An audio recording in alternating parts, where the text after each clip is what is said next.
In this episode, we will talk about the need of diversifying your digital asset portfolio, the latest happenings around Ethereum, ConsenSys, and the FreePZ Ethgate, as well as the ramifications of the update of Ripple versus the SEC.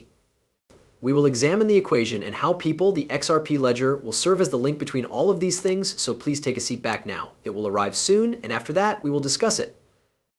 Let's take a break and see what the world of Bitcoin has to offer. At the moment, it has decreased by 3%. Here is a brief summary of what I've learned. As you are aware, it is still down, despite the fact that it has decreased by 3% this morning. The current percentage is 31%. The value of Ethereum has increased by percent, reaching 65.0, while the value of USD has remained fixed at 99 cents, and the value of XRP has reached 35.58. And I also assumed that yesterday I feel that the probable decrease in the market, if it does materialize, may range from a maximum of 10 to 15%, or it could be as low as 7%. However, I believe that it could be anywhere in between. However, that is all there is. In the process of looking for bottoms, this is the closest we can get to finding them, as you can see. We won't be able to nail this object at the precise spot where the work will be done, nor will we be able to properly schedule this T in order to get to the bottom. Although the value of Bitcoin has decreased from 65,000 to 60,000 at this point, the change is still considered to be significant. The cost of one Bitcoin has dropped from 49 cents to 46 cents in recent days. As a result of the fact that the majority of individuals do this, the only element that matters over the course of time is whether or not you are buying dips and averaging your dollar expenditures. To add insult to injury, the majority of people who are new to cryptocurrency have a tendency to buy when the price begins to increase. To put it another way, when we are talking about a value of 3, 4, or 5 cents, does it make a difference whether you buy XRP at 46 cents or 49 cents? When it comes to the Bitcoin market, this is not how things operate. Events are progressing. The question, what if this is the last drop, begins to be asked by people. What if this is only going to increase in the price? DCA is your best buddy since everything will ultimately break apart, which is why you need it. Now that we are aware of this, let's discuss the reasons why you should diversify the digital portfolio you have established. It is over at this very moment. There are a lot of people who start to become interested in Bitcoin, but their interest does not continue to expand. There is no doubt that you will weep tears when I tell you the account of the error that I made in the year 2017. When I have the opportunity to stare into your eyes, you will certainly feel terrible for me. I may be described as a crypto. I was a rookie to the market in 2017. And I did not have a profound understanding of the technologies and trends that were relevant at the time. My line of thinking was that if I invested my money in anything, I would make a big amount of money, and if I placed it in something that was less expensive, I would obtain a higher return on my investment. As well as the fact that whatever existed would eventually replicate or develop. When the price of Bitcoin reached its all-time high of $18,000 in 2017, I was under the impression that everything would either replicate or increase in value.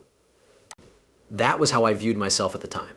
Even now, 7 years later, we continue to be blind. As of right now, I believe that I am in possession of somewhere between 15 and 20 different cryptocurrencies, and the only reason I have this number is because I began purchasing those additional assets this year.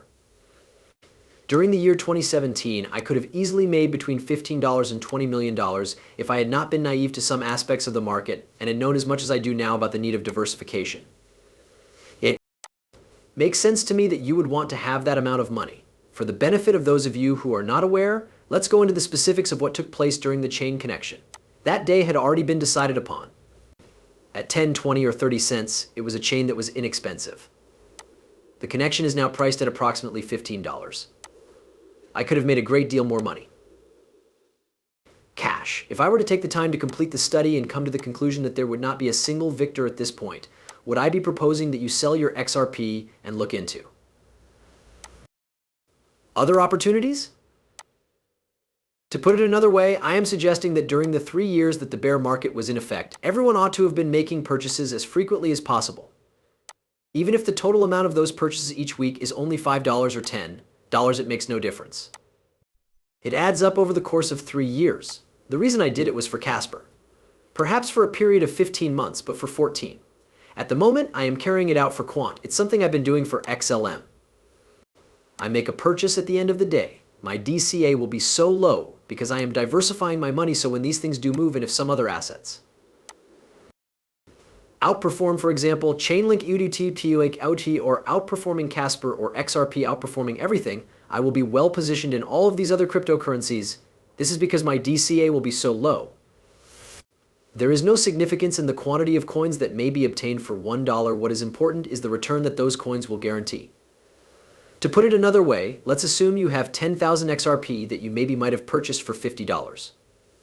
Even while 10,000 seems like a very appealing figure, if XRP only climbs by 2 times, and you or Casper have a valuation, then the amount is not as appealing. If we take the chain link as an example, it is possible that you only have 200 chain links because it is currently associated with a higher valuation.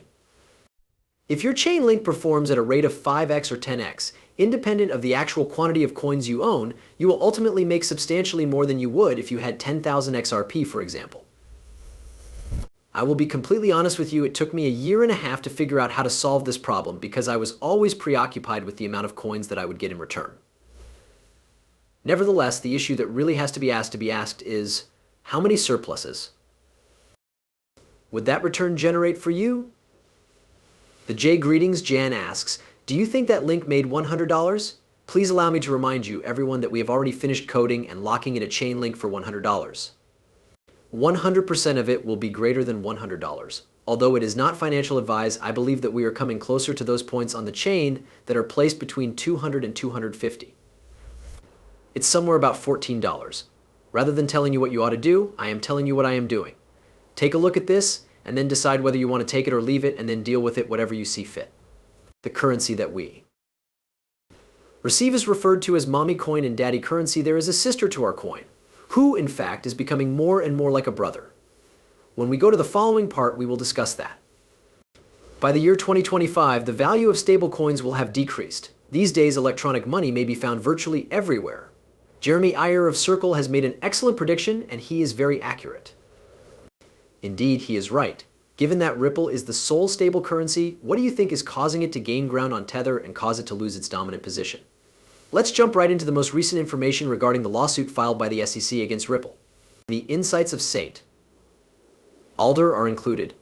He is saying this, despite the fact that there are still questions that have not been answered, this is a significant triumph for the ConsenSys.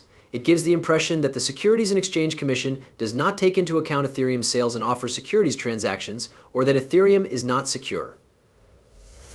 Will Gary Jensen now clarify the current condition of MetaMask and the stakes involved in it when he is asked his opinion on the matter? A government is incapable of regulating the market. Certainly, that is an excellent question. They are choosing winners and losers, and despite the fact that we were aware of what they were doing with the Ethereum raise, it is clear that ConsenSys has been reached. Is there money available in an initial coin offering ICO to finance the firm at this time? In the event that Gary Gensler is present with this inquiry, what course of action will he take? How does Ethereum work? It is not a security, is it? A question that will certainly be asked of him 100 times over and over again. What exactly is it that need to make his reaction very clear? The question I asked was not about the amount of money that Ripple spent fighting the SEC, rather, I wanted you to compare that number to the amount that we spent as a group over the course of the struggle. However, respectable institutions can still take advantage of the institutional sales agents who are available for XRP and Ripple. The Securities and Exchange Commission will, without a doubt, learn the truth once we have achieved a consensus. People were instructed to create false identities in order to obtain an infinite quantity of tokens for their initial coin offering ICO by the individual who was selling disguised whales. We, the holders of XRP, are free to share our thoughts. Nevertheless, it is important to keep in mind that the lawsuits have an effect on the price of XRP. What side do you belong to? The